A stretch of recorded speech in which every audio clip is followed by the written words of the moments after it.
Hello दोस्तों, जैसा कि लास्ट एपिसोड में हमने देखा था कि किन्मू ने सन नांटू और उसके पूरे सेक्ट को खत्म कर दिया था, जिसके बाद उसने ड्यूक वेई को भी डीमन कल्ट में शामिल कर लिया। आखिर में हमें जानने को मिला कि क्राउन प्रिंस इंपीरियल एडवाइजर को मिटाना चाहता है, जिसके लिए अब उसे ताकत चाहिए होगी, जो ताकत उसे एम्परर बनने के बाद ही मिल सकती है। तो इसलिए क्राउन प्रिंस ने अपनी चाल चलनी शुरू कर दी। तो अब इस एपिसोड की शुरुआत होती है और हम वोलिंगर को देखते हैं, जो स्नोमैन को बनाने के लिए बर्फ इकट्ठा कर रही थी, मगर तभी एक स्नोबॉल आके हुओलिंगर के मेहनत को बर्बाद कर देती है। इसलिए हुओलिंगर गुस्सा हो गई। जब उसने पीछे मुड़ के देखा तो उसे देखने को मिला कि ये सब तो किन्मू और लिंगशुई की वजह से हुआ, क्योंकि ये दोनों यहाँ पे एक दूसरे पे स्नोबॉल थ्रो कर रहे थे, वो भी अपनी मार्शल टेक्निक्स का यूज करते हुए। यहाँ स्नोबॉल थ्रो करते हुए लिंगशुई किन्मू से कह रही थी कि न्यू ईयर की छुट्टियां बहुत ही जल्द शुरू होने वाली है, इसलिए सभी स्कॉलर्स अपने घर वापस जाएंगे, तो न्यू ईयर पे तुम्हारा क्या प्लान है। जिसपे किन्मू कहने लगा, मैं तो अपने विलेज वापस जाऊंगा, क्योंकि मेरे ग्रैंडपास मेरा इंतजार कर रहे होंगे, और वैसे भी मैंने प्रॉमिस भी कर दिया है कि मैं न्यू ईयर पे जरूर आऊंगा, तो इसलिए मुझे तो जाना ही होगा। जो सुनते ही लिंगशुई का ध्यान यहाँ पे भटक गया, जिस वजह से किन्मू के थ्रो किए हुए स्नोबॉल्स आके उसे हिट हो गए और लिंगशुई यहाँ पे बर्फ से ढक गई।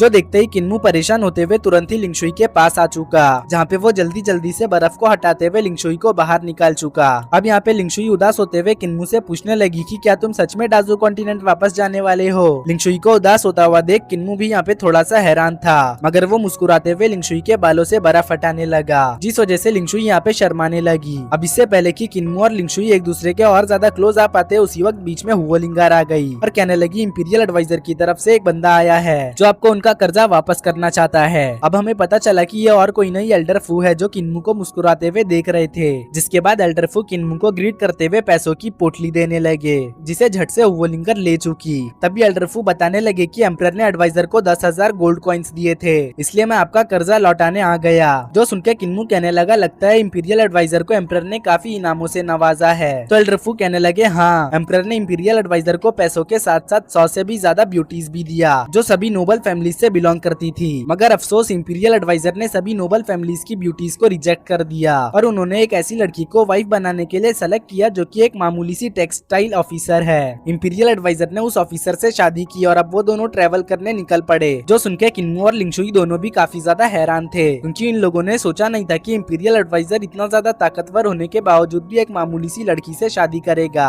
अब किन्मू कहने लगा कि आखिर इंपीरियल एडवाइजर ने एक ऑफिसर से शादी क्यों की, जबकि वो तो बड़ी बड़ी फैमिलीज की प्रिंसेस से भी शादी कर सकते थे। तभी लिंगशुई किन्मू से पूछने लगी, क्या तुम्हें पता है वो ऑफिसर कौन है। तो किन्मू कहता है कि नहीं, मुझे नहीं पता। जिसपे लिंगशुई बताने लगी कि तुम इंपीरियल एडवाइजर की वाइफ को बहुत ही अच्छी तरह से जानते हो, क्योंकि तुमने एक मर्तबा डीजियांग काउंटी में उसकी जान बचाई थी। जो सुनकर किन्मू को अब सब कुछ समझ आ चुका था, इसलिए वो कहने लगा, अच्छा, तो ये ऑफिसर और कोई नहीं तुम्हारी दोस्त है। तो लिंगशुई खुश होते हुए कहने लगी, हाँ, तुमने बिल्कुल सही पकड़ा, मुझे तो लगा ही नहीं था कि ऐसा भी कुछ यहाँ पे हो सकता है। सच कहूँ तो इंपीरियल एडवाइजर और सिस्टर नियांग की जोड़ी कमाल की होने वाली है, क्योंकि सिस्टर जिन नियांग इंपीरियल एडवाइजर को काफी ज्यादा एडमायर करती है। साथ ही साथ जब उन्हें पता चला था कि इंपीरियल एडवाइजर घायल हो चुके हैं, तो वो तुरंत ही डाजू कॉन्टिनेंट मेडिकल हब्स इकट्ठा करने चली गई। जो सब कहते हुए लिंगशुई इस जगह पे एक कंप्लीट स्नोमैन बना चुकी। ये सब सुनकर किन्मू सोचने लगा कि इतने घने बर्फबारी में भला कोई क्यों ट्रेवल करेगा। मुझे तो यहाँ पे कुछ गड़बड़ लग रहा है, क्योंकि वैसे भी तो बर्फबारी को शुरू हुए 10 दिन गुजर चुके हैं और अभी तक भी बर्फबारी थमने का नाम नहीं ले रही। किन्मू के इसी बात के साथ हमारा सीन शिफ्ट होके एक फ्लाइंग बोट पे आया, जो और किसी का नहीं, शाओफान का था। जहाँ उसके लोग उससे पूछ रहे थे कि बॉस, आखिर लीजियांग काउंटी में भी बर्फबारी क्यों हो रही है। तो शाओफान कहने लगा, लीजियांग में हमेशा गर्मी का मौसम रहता है, इसलिए इस तरह से यहाँ पे बर्फबारी होना मतलब कुछ गड़बड़ जरूर है। जो कहने के बाद वो अपने लोगों को बोट की स्पीड को बढ़ाने को कहता है। तभी हमारा सीन शिफ्ट होके इधर इंपीरियल एकेडमी में आया, जहाँ पे इमरजेंसी बेल बजने लगा, इसीलिए सभी स्कॉलर्स एक जगह पे इकट्ठा हो गए। अब यहाँ पे एम्परर का एक बंदा कहने लगा कि हालात पिछले कुछ दिनों से काफी खराब है, क्योंकि ये बर्फबारी दिन ब दिन एक नेचुरल डिजास्टर बनती जा रही है। पिछले 10 दिनों से किसी भी जगह पे सूरज नहीं निकला, इसलिए इस प्रॉब्लम को डिस्कस करने के लिए जितने भी 5 रैंक और उससे ऊपर के ऑफिशियल्स हैं, उन्हें एम्परर ने समन किया है। जो कोई भी इस ऑर्डर को फॉलो नहीं करेगा, उसे सख्ती से पनिश किया जाएगा। तो इसलिए कोई भी टाइम ना डिले करते हुए तुरंत ही इंपीरियल कोर्ट में आए। जो सुनकर सभी ऑफिशियल्स यहाँ से जाने लगे। इस जगह पे किन्मू भी मौजूद था, जो इन सभी चीजों को ध्यान से नोटिस कर रहा था। अब किन्मू भी यहाँ से जाने लगा, क्योंकि किन्मू भी अब 5 रैंक का ऑफिशियल है। इधर दोबारा से हमें शाओफान को दिखाया गया, जो लीजियांग से ट्रेवल करते हुए कैपिटल के काफी करीब आ चुका था, मगर अभी तक भी ये बर्फबारी हटने का नाम नहीं ले रही थी। इसलिए अब वो यहाँ पे अपने आई टेक्निक को एक्टिवेट करते हुए आगे के माहौल को चेक करने लगा, मगर उसे जानने को मिला कि पूरा कैपिटल भी इस बर्फबारी का शिकार बना हुआ है। जो देख के शाओफान कहने लगा, लीजियांग और कैपिटल सैकड़ों मील दूर है, मगर कैपिटल में भी बर्फबारी हो रही है। बीच रास्ते में भी हमें सनलाइट का एक नामो निशान नहीं दिखा। ऐसा लगता है कि किसी चीज से फिल्म नेशन की आसमानों को कवर कर दिया हो। शाओफन के ये कहते ही हमारा सीन शिफ्ट होकर मॉन्क टेम्पल पे आ गया, जहाँ रूलाई को भी फिल्म नेशन की हालत का पता चल चुका था। साथ ही साथ उन्हें नांटवो सेक्ट और डीमन कल्ट के मैटर का भी पता है, इसलिए वो कहने लगे डीमन कल्ट तो अब सामने से भी वार कर रहा है। डीमन कल्ट दिन ब दिन खूंखार होता जा रहा है, ऊपर से फ्लेम नेशन की ये मुसीबत। मुझे लगता है कि इंपीरियल एडवाइजर के रिफॉर्म पर हेवन गुस्सा हो चुका है, इसलिए अब हेवन अपनी हेवनली पनिशमेंट रिलीज करना शुरू कर चुका। इसी बात के साथ अगले सीन में हमें इंपीरियल कोर्ट देखने को मिला, जहाँ पे सभी ऑफिशियल्स मौजूद थे। इवन की ड्यूक वेई के साथ जनरल किंटियान, जो डाजू कॉन्टिनेंट में शुरुआती एपिसोड्स के अंदर फ्लेम नेशन की आर्मी को लीड कर रहे थे, वो भी यहाँ पे मौजूद है। अब एम्परर पूछने लगे कि इंपीरियल एडवाइजर कहाँ है, भला आखिर वो यहाँ पे क्यों नहीं आए। तो ये बंदा बताने लगा कि इंपीरियल एडवाइजर अपनी वाइफ के साथ बिना बताए कैपिटल से बाहर चले गए हैं, इसलिए अब तक हमारा उनसे कांटेक्ट नहीं हो पाया। जो सुनकर एम्परर कुछ भी नहीं कहते। इधर किन्मू सोच रहा था कि एम्परर ने इंपीरियल एडवाइजर का पूछा, मगर क्राउन प्रिंस का नहीं। क्या क्राउन प्रिंस भी कैपिटल से बाहर है? इंपीरियल एडवाइजर और क्राउन प्रिंस का एक साथ एक ही टाइम पे कैपिटल से बाहर जाना कोई कोइंसिडेंस है या कुछ और? अभी किन्मू का ये सोचना ही था कि तभी एम्परर कहने लगे, मेरे प्यारे ऑफिशियल्स, आपने और मैंने पिछले 10 दिन से सनलाइट नहीं देखा। मुझे खबर मिली है कि ईस्ट के सनराइज आइलैंड से लेके वेस्ट के मिशुई पास तक बर्फबारी हो रही है। एक ब्लैक क्लाउड ने पूरे नेशन को काली चादर की तरह ढक रखा है, जिस वजह से हम लोग सूरज की रोशनी को देख नहीं पा रहे। अभी एम्परर का ये कहना ही था कि तभी एक मिनिस्टर कहने लगा कि नॉर्थ में बर्फबारी के कारण फसलें जमकर खत्म हो गई। ऐसा लगता है अब अगले साल कोई फसल नहीं होगी। भारी ठंड की वजह से नॉर्थ के लोगों ने पेड़ों को काटना शुरू कर दिया है, ताकि वो लोग आग जलाकर ठंड से बच सके। अगर सब कुछ इसी तरह से चलता रहा तो लैंडस्लाइड्स और फ्लड्स का खतरा बढ़ जाएगा। इवन की ग्लोबल वार्मिंग जैसे हालात भी पेश आ सकते हैं। ये सब बिल्कुल मैनमेड डिजास्टर की तरह हो जाएगा। हम खुद ही खुद के लिए मुसीबत पैदा करने लगेंगे। जो सब एम्परर बड़े ही ध्यान से सुन रहे थे। उतने में ही जनरल टियान आगे आते हुए बताने लगे कि साउथ में वॉर की वजह से पहले ही खाने की कमी थी और अब नॉर्थ में भी खाने की कमी होते जा रही है। हम खाने की कमी को नोबल फैमिलीज के स्टोर किए हुए राशन से कुछ दिन के लिए कम कर सकते हैं, मगर मुझे डर है कि अगर आगे भी हालात कुछ इसी तरह से रहे तो सब कुछ तबाह होना शुरू हो जाएगा। हो सकता है रेबेलियंस वापस उठ खड़े हो। जो सुन के एम्परर कहने लगे, एक स्नो और एक ब्लैक क्लाउड मेरे नेशन को नहीं गिरा सकती। इस नेशन को बनाने में कई 100 सालों की मेहनत लगी है, इसलिए ये नेशन चंद दिनों में तो बिल्कुल नहीं गिरने वाली। मेरे रहते हुए तो बिल्कुल भी नहीं। अगर इस नेशन को बनाने में सदियों का वक्त लगा है तो इसे गिराने में भी सदियों का वक्त लगेगा। तभी एक मिनिस्टर आगे आते हुए कहने लगा कि हेवन का खुद का एक हेवनली वे है, जिसे इंपीरियल एडवाइजर रिफॉर्म का यूज करके रोक रहे हैं। इसलिए मुझे लगता है कि शायद ये मुसीबत रिफॉर्म की वजह से हम पर आई है। जो सुनते ही एम्परर यहाँ पे गुस्सा हो गए और फौरन ही इस मिनिस्टर को एग्जीक्यूट करने का ऑर्डर दे चुके। इसलिए कुछ रॉयल गार्ड्स यहाँ पे आते हुए इस मिनिस्टर को कैप्चर कर लेते हैं और लेके जाने लगते हैं। एम्परर के इस एक्शन को देख के सभी ऑफिशियल्स काफी ज्यादा हैरान हो जाते हैं। वहीं एम्परर कह रहे थे कि रिफॉर्म इंपीरियल एडवाइजर का नहीं मेरा है, इसलिए जो कोई भी रिफॉर्म के खिलाफ जाएगा मतलब वो मेरे खिलाफ जा रहा है। मैंने यहाँ पे तुम्हें इस मसले का हल ढूंढने के लिए बुलाया था, न कि अनदेखी अफवाहों को फैलाने के लिए। वैसे भी अगर हेवन को किसी से बदला लेना होगा तो वो जनता या इंपीरियल एडवाइजर नहीं, मैं रहूंगा। अभी उनका ये कहना ही था कि तभी किन्मू आगे आते हुए कहने लगा कि अगर हमें सनलाइट चाहिए तो बादलों को हटाना होगा। किन्मू की बात सुनकर एम्परर किन्मू से पूछने लगे कि आखिर तुम कहना क्या चाहते हो, क्या तुम्हारे पास कोई तरकीब है? तो किन्मू कहने लगा, हम लोग बादलों को हटाने के लिए मैजिकल गोड्स का यूज कर सकते हैं। मैजिकल गोड्स मतलब वो मैजिकल बॉटल जिसका यूज करते हुए एंसेस्टर ने एक मर्तबा हार्ट लॉस्ट इंसेंस को हटाया था।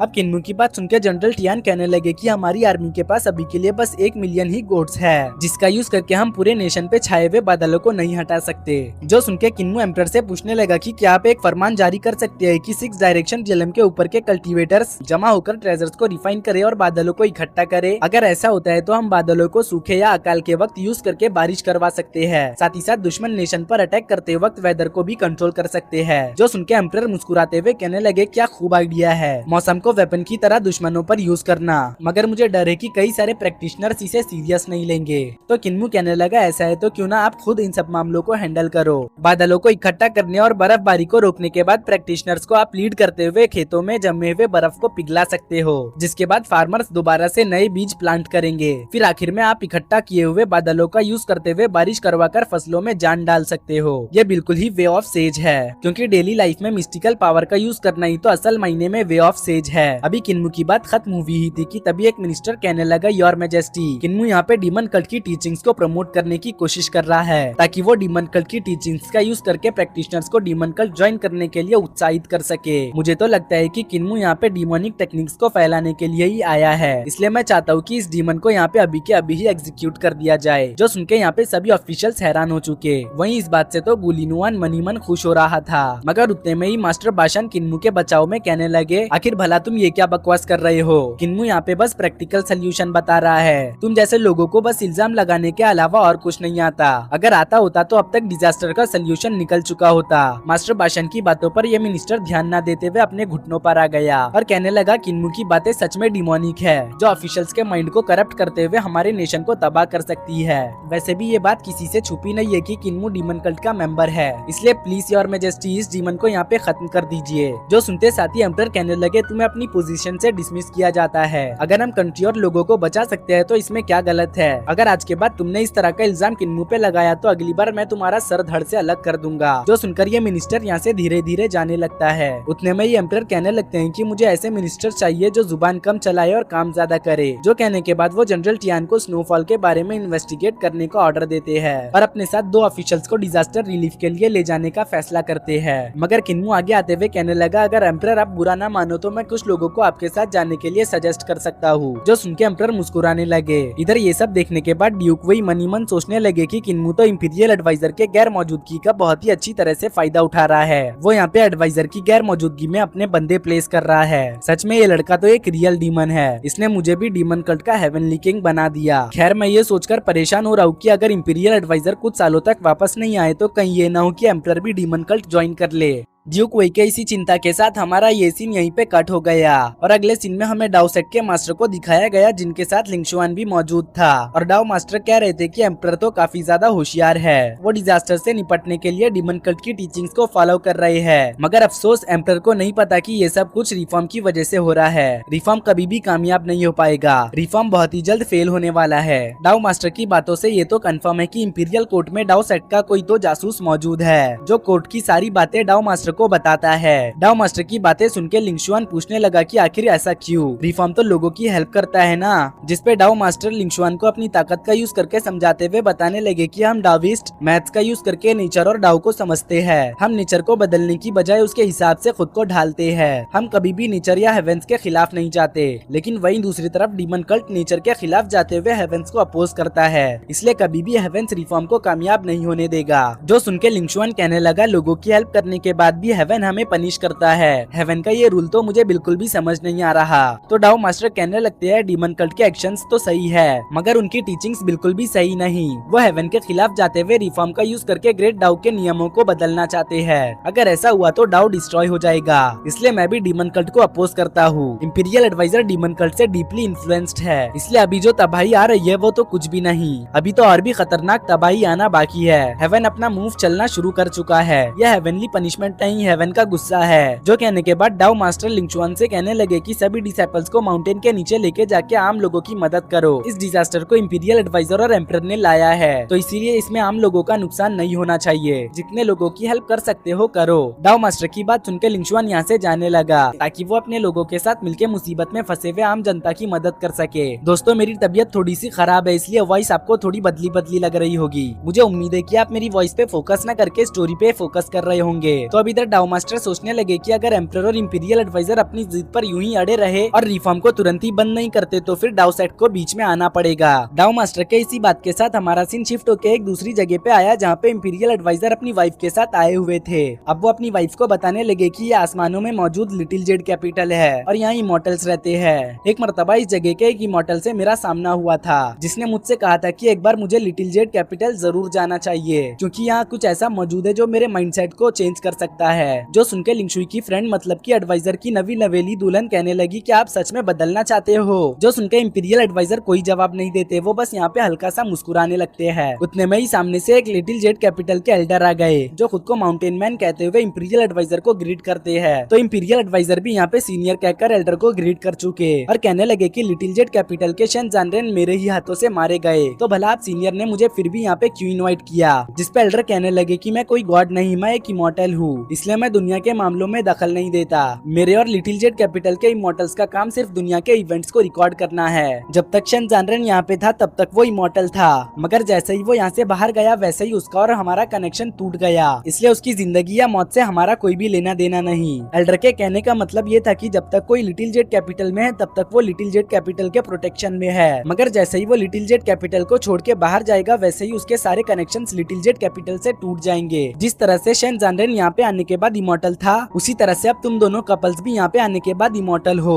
अगर इस जगह पर तुम लोगों पे अटैक होता है तो हम एक्शन जरूर लेंगे, मगर यहाँ से बाहर जाते ही तुम दोनों का इस जगह से रिश्ता टूट जाएगा, बिल्कुल शन जानरेन की तरह। तो इसलिए बाहर तुम्हारे साथ क्या होता है क्या नहीं उससे हमारा कोई भी लेना देना नहीं। जो कहने के बाद ये एल्डर इंपीरियल एडवाइजर और उनकी वाइफ को आगे लेके जाने लगे। जहाँ जाते हुए एडवाइजर एल्डर से पूछने लगे कि आखिर इमॉर्टल और गॉड्स में क्या फर्क है। तो एल्डर बताने लगे कि इमॉर्टल्स ह्यूमन होते हैं और गॉड्स ह्यूमन नहीं होते। जिसपे एडवाइजर कहने लगे कि आपके कहने का मतलब ये है कि ह्यूमन सिर्फ इमॉर्टल बन सकता है, वो कभी भी एक गॉड नहीं बन सकता। तो एल्डर पूछने लगे जब तुम डिवाइन ब्रिज रियलम पे पहुंचे थे तब तुमने क्या देखा। जिसपे एडवाइजर जवाब देते हैं कि उन्होंने एक ब्रोकन डिवाइन ब्रिज देखा। जो सुनकर एल्डर बताने लगे कि हमने कई एक्स्ट्रा ऑर्डिनरी कल्टिवेटर्स को देखा जिनका भी बिल्कुल हमारी ही तरह डिवाइन ब्रिज ब्रोकन था। ब्रोकन डिवाइन ब्रिज की वजह से हम कभी भी गॉडहुड को अचीव नहीं कर सकते। कल्टीवेशन टर्म्स के हिसाब से हम गॉड्स जितने ताकतवर तो हो सकते हैं, मगर रियलम के मामले में हम कभी भी गॉडहुड को अचीव नहीं कर सकते। जो सुनकर इंपीरियल एडवाइजर कहने लगे कि उन्होंने कई सालों तक इस प्रॉब्लम पर रिसर्च करके इसका सोल्यूशन ढूंढना चाहा, मगर वो अभी तक इस प्रॉब्लम का सोल्यूशन नहीं ढूंढ पाए। लिटिल जेट कैपिटल में एंशिएंट और मॉडर्न टाइम्स के सीक्रेट्स मौजूद है, तो क्या कोई ऐसा सोल्यूशन या ऑप्शन नहीं जो डिवाइन ब्रिज को रिपेयर कर सके। इंपीरियल एडवाइजर के सवाल के एल्डर जवाब देते हैं कि हाँ सोल्यूशन तो मौजूद है, मगर हम लिटिल जेट कैपिटल के लोग डिवाइन ब्रिज को रिपेयर नहीं कर पाए, इसीलिए हमने इमॉर्टल्स बनने का सोचा। मगर इमॉर्टल होने का मतलब ये बिल्कुल भी नहीं कि हम अमर है।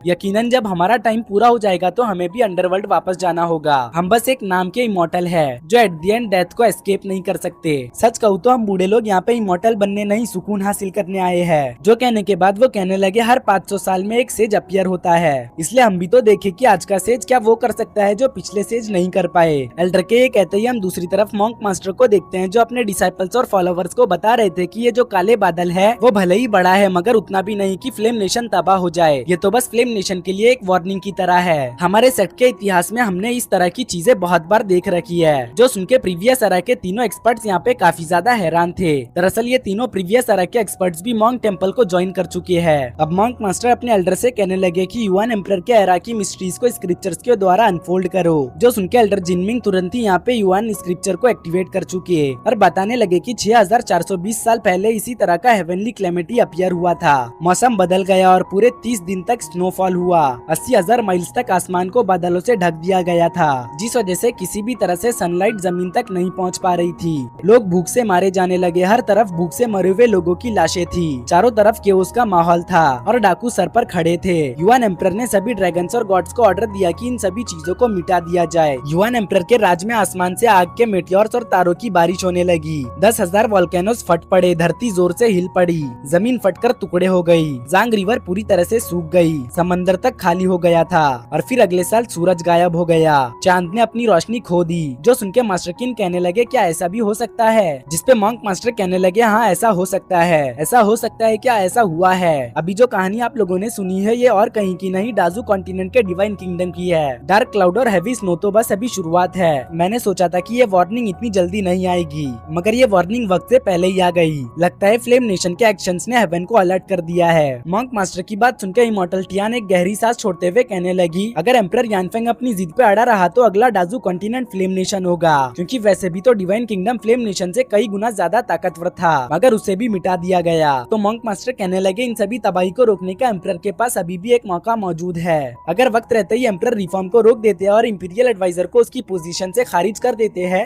साथ ही साथ एक माफीनामा जारी करते हुए खुद हेवन से माफी मांगते हैं, तो हो सकता है कि हेवन आगे की तबाही को रोक दे। अगर एम्परर ऐसा नहीं करते तो हेवन की पनिशमेंट जरूर आएगी। होगी, जिसे आम जनता को भी सहना होगा। अभी उनका ये कहना ही था कि तभी जैनसन यहाँ पे आते हुए मॉन्क मास्टर को क्राउन प्रिंस के बारे में बताने लगा। वो बताता है कि फ्लेम नेशन का क्राउन प्रिंस आपसे मीटिंग करना चाहता है। अब जैसे ही ये बात तीनों प्रीवियस एरा के एक्सपर्ट्स के कानों में गया, वैसे ही वो यहाँ पे काफी ज्यादा हैरान हो गए और उन्हें समझ नहीं आ रहा था कि आखिर यहाँ पे असल में हो क्या रहा है। उतने में ही मॉन्क मास्टर कहते हैं कि ठीक है, उसे ऊपर आने दो। मॉन्क मास्टर के ये कहते ही हम टेम्पल के नीचे क्राउन प्रिंस को अपने कुछ बंदों के साथ देखते हैं, जो यहाँ पे मॉन्क मास्टर के जवाब का इंतजार कर रहा था। इसी के साथ हमारा ये एपिसोड यहीं पे एंड होता है। उम्मीद है कि आप लोगों को ये एक्सप्लेनेशन वीडियो पसंद आई होगी। अगर पसंद आई हो तो वीडियो को जरूर से लाइक कर देना। साथ ही साथ चैनल पे जो कोई भी नया है वो चैनल को जरूर से सब्सक्राइब भी कर लेना।